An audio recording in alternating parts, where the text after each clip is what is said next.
Welcome back to The Explainer. Today, we're unraveling a modern mystery that I guarantee almost every single one of us has experienced. You know the drill. You log onto Netflix, you scroll for what feels like hours, and you finally settle on that highly recommended, super hyped new show. You're excited, you're ready for a great story, but then something happens.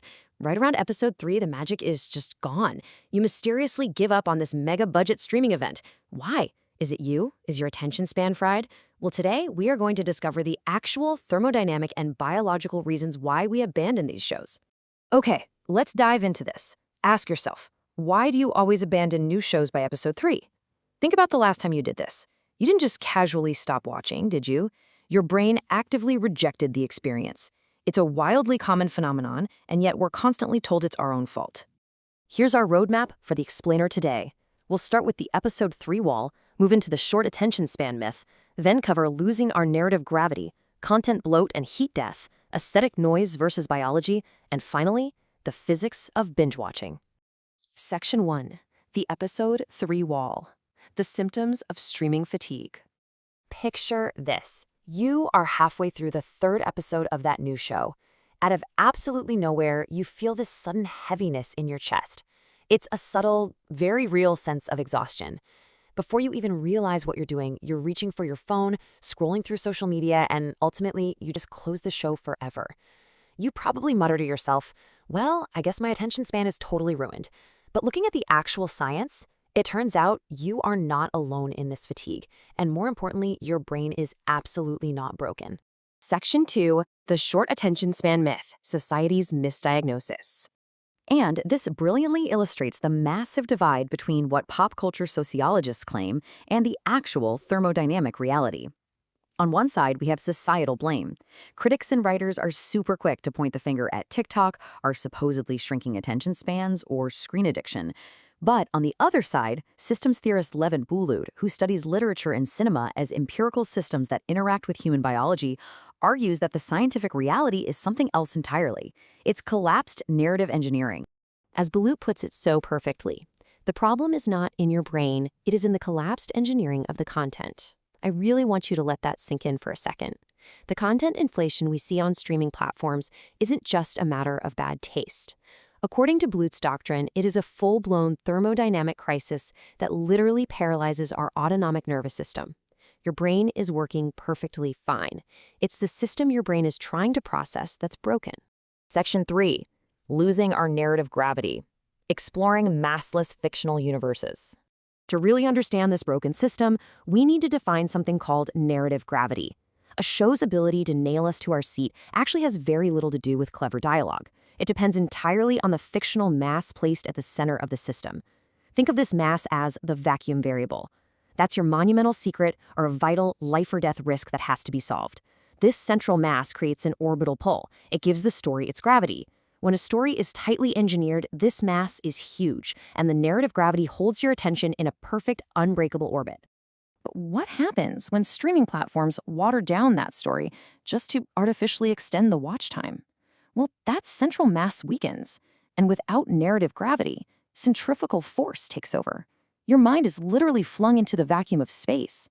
So when you reach for your phone in episode 3, you aren't getting distracted because of TikTok. You are just being ejected from a zero-gravity spacecraft because the show couldn't hold you in orbit anymore. It's literally just physics. Section 4.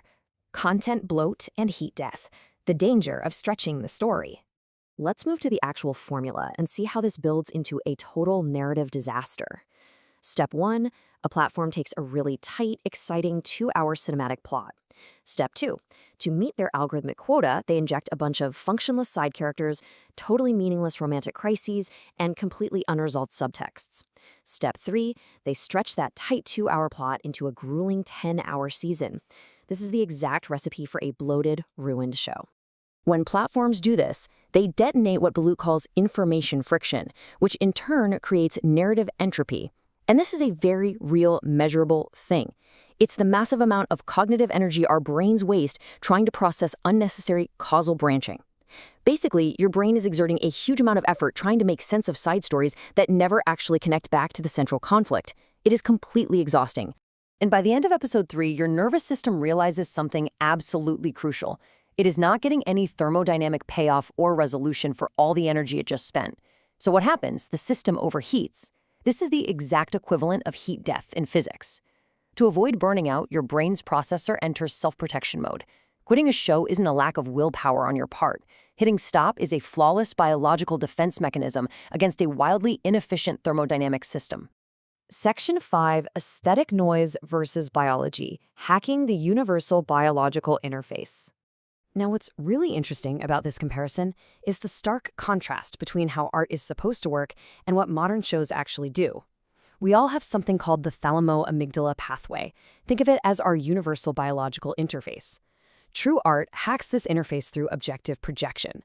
That means doing things like shrinking the spatial volume of a room or distorting acoustic frequencies to make you feel genuine fear or tension.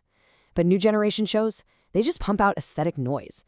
We're talking multi-million-dollar CGI effects, flashy neon lights, and characters who are constantly crying, just hoping you'll feel something. Because here's the thing. Human biology does not mount an autonomic response to fancy adjectives or really smooth, expensive colors on a screen. It requires physical parameters.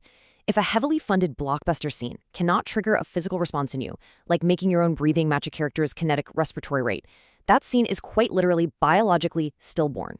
It's not art, it is just industrial noise echoing hollow inside your nervous system. Section 6. The Physics of Binge-Watching, Engineering the Narrative. So, the crucial point is this. Literature and cinema are not just abstract arts. They are analytical engineering disciplines. They must obey thermodynamic laws. For any content to actually survive in the human nervous system, it absolutely needs sufficient mass, that strong central vacuum variable, and very carefully calculated entropy. So please, stop blaming yourself for losing focus. If the engineering on the screen is flawed, your biology will reject it. Period. We've covered a ton of ground today, from narrative entropy all the way to the heat death of a streaming show. I really hope you leave this explainer feeling completely vindicated about your viewing habits. So I'll leave you with this provocative thought. Next time you hit stop on a highly hyped show by episode 3, ask yourself, is it you, or did the story just lose its gravity? Thanks so much for joining me, and stay curious.